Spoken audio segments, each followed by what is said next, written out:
નમસ્કાર દર્શક મિત્રો, બોટાદ દસ્તક ન્યૂઝમાં આપનું હાર્દિક સ્વાગત છે અને હું છું એલડી મકવાણા. આપ જોઈ રહ્યા છો બોટાદ દસ્તક ન્યૂઝ. હવે પછીના સમાચાર વિગતવાર. ભાજપ સ્થાપના દિવસ અને આંબેડકર જયંતિની ઉજવણી. ભાવનગર જિલ્લામાં વિશેષ સામાજિક કાર્યક્રમનું આયોજન. ભાજપ પ્રમુખની અધ્યક્ષતામાં બેઠક યોજાઈ.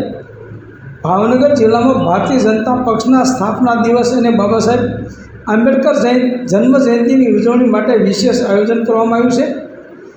જિલ્લા ભાજપ પ્રમુખ દિગ્વિજયસિંહ ગોહિલની અધ્યક્ષતામાં યોજાયેલી બેઠકમાં આ કાર્યક્રમોની વિસ્તૃત ચર્ચા કરવામાં આવી હતી.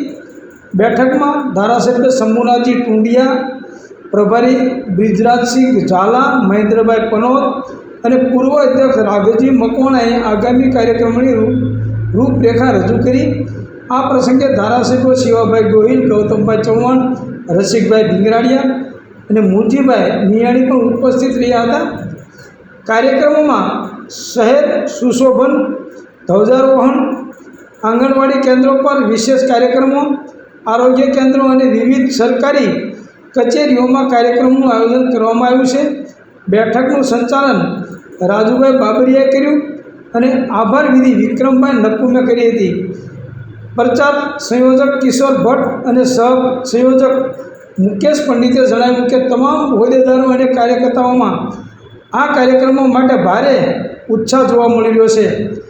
ગુજરાત પ્રદેશ ભાજપ દ્વારા નિર્ધારિત કાર્યક્રમો ઉપરાંત જિલ્લા કક્ષાએ પણ વિશેષ સામાજિક કાર્યક્રમોનું આયોજન કરવામાં આવ્યું છે.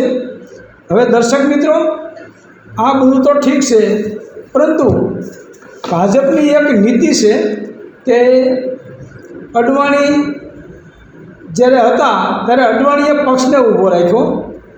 એવા અનેક નેતા છે. ભાવનગરમાં મહર્ષિ ગોહિલ, મહેન્દ્ર ત્રિવેદી, વિભાવરી દવે, અમો શાહ, સુનિલ ઓઝા, શશીભાઈ ભોજ, મોહનભાઈ બોરીચા, આવા તમામ લોકો જે છે એને ભારતીય જનતા પાર્ટીને ઊભી રાખી અને તેઓ પાર્ટી માટે ખડા પગે ઊભા રહેતા હતા. જ્યારે પાર્ટીનું કામ એક જ છે, લોકો પાસેથી જાણવા મળ્યું અને મારી આંખે પણ દેખાય છે કે ભારતીય જનતા પાર્ટીમાં એવું છે કે ગમે તેની સાઈડ કાપી અને ગમે તેને બેહારી દેવાના એવું ભારતીય જનતા પાર્ટીમાં ચાલી રહ્યું છે. કારણ કે બોટાદમાં પણ એવું ચાલી રહ્યું છે, એવું આખા ગુજરાતમાં ચાલી રહ્યું છે. ગુજરાતના જે પીઢ નેતાઓ છે ભાજપના, એને કોઈ બોલાવતું નથી. જેને પાર્ટી માટે લોહી રેડ્યું છે એને કોઈ બોલાવતા નથી અને એનું કશું કામ નથી એવું કહે છે. એ તો હવે નિવૃત્ત થઈ ગયા છે. પણ નિવૃત્ત રાજકારણમાં નિવૃત્ત ક્યારે થાય કે ટાંગા હાલતા બંધ થાય ત્યારે નિવૃત્ત થાય.